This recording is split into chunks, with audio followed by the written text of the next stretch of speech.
ഹൈക്കോടതി മുൻപാകെ തെരഞ്ഞെടുപ്പ് ഹർജി ഉന്നയിക്കാനുണ്ടായ സാഹചര്യം കഴിഞ്ഞ നിയമസഭാ തെരഞ്ഞെടുപ്പിൽ തൃപ്പൂണിത്തുറ അസംബ്ലി മണ്ഡലത്തിൽ ജനപ്രാതിനിധ്യ നിയമത്തിൻ്റെ നഗ്നമായ ലംഘനമാണ് ഉണ്ടായത്.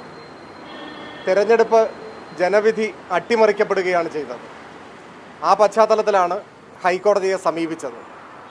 അതാവട്ടെ റിസൾട്ട് വന്നതിന് ശേഷം തെരഞ്ഞെടുപ്പിൽ പരാജയപ്പെട്ടപ്പോൾ ഒരു പരാതിയുമായി ഹൈക്കോടതിയുടെ മുൻപാകെ വന്നതല്ല, മറിച്ച് തെരഞ്ഞെടുപ്പ് പ്രചരണം നടക്കുന്ന ഘട്ടത്തിൽ തന്നെ ഈ നഗ്നമായ നിയമലംഘനം തെരഞ്ഞെടുപ്പ് കമ്മീഷൻ്റെ മുൻപാകെ ചൂണ്ടിക്കാട്ടിയിരുന്നു. ആ ഘട്ടത്തിൽ അത്തരം പരാതികൾ ഇലക്ഷൻ കമ്മീഷൻ്റെ മുൻപാകെയാണ് ഉന്നയിക്കേണ്ടത്. ഒന്നിലധികം പരാതികൾ, പല പരാതികൾ ഞങ്ങളുടെ പ്രവർത്തകരും ഉത്തരവാദിത്തപ്പെട്ട തെരഞ്ഞെടുപ്പ് കമ്മിറ്റി ഭാരവാഹികളുമെല്ലാം ഉന്നയിച്ചിരുന്നു.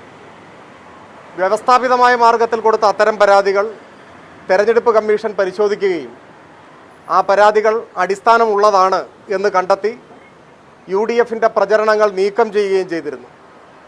ദൈവത്തിൻ്റെ പേരിലുള്ള ചുവരെഴുത്ത്, പ്രചരണ ബോർഡ്, പോസ്റ്റർ ഇത്യാദി പ്രചരണ സാമഗ്രികളൊക്കെ ഞങ്ങളുടെ പരാതിയുടെ അടിസ്ഥാനത്തിൽ വിവിധ ഘട്ടങ്ങളിൽ തെരഞ്ഞെടുപ്പ് കമ്മീഷൻ നീക്കം ചെയ്തിട്ടുള്ളതാണ്.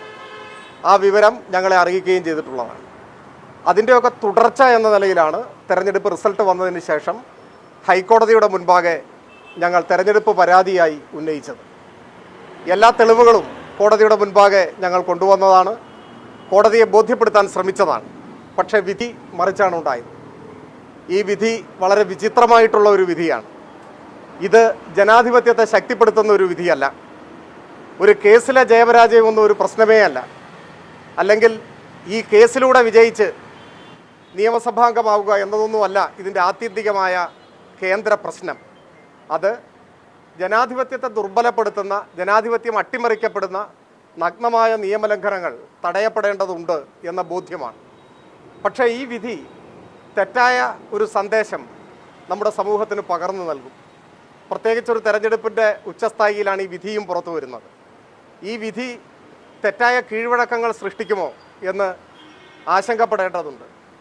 വിശ്വാസികളുടെ വോട്ട് നേടാൻ, വിശ്വാസികളെ ചൂഷണം ചെയ്യാൻ, അവർ വിശ്വസിക്കുന്ന ദൈവങ്ങളുടെ ചിത്രം അച്ചടിച്ച് അവർക്കിടയിൽ പ്രചരണം നടത്തിയാൽ പോലും അതൊക്കെ ചെയ്യാവുന്നതാണ്, അതൊക്കെ സാധൂകരിക്കപ്പെടും എന്ന തോന്നൽ ഈ വിധി ഉണ്ടാകും.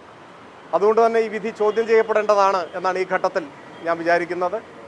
പാർട്ടിയുമായും വക്കീലുമായും ആലോചിച്ച ശേഷം വിധി പകർപ്പൊക്കെ വിശദമായി പരിശോധിച്ച ശേഷം ആ കാര്യത്തിൽ ഉചിതമായിട്ടുള്ള തീരുമാനം കൈക്കൊള്ളും.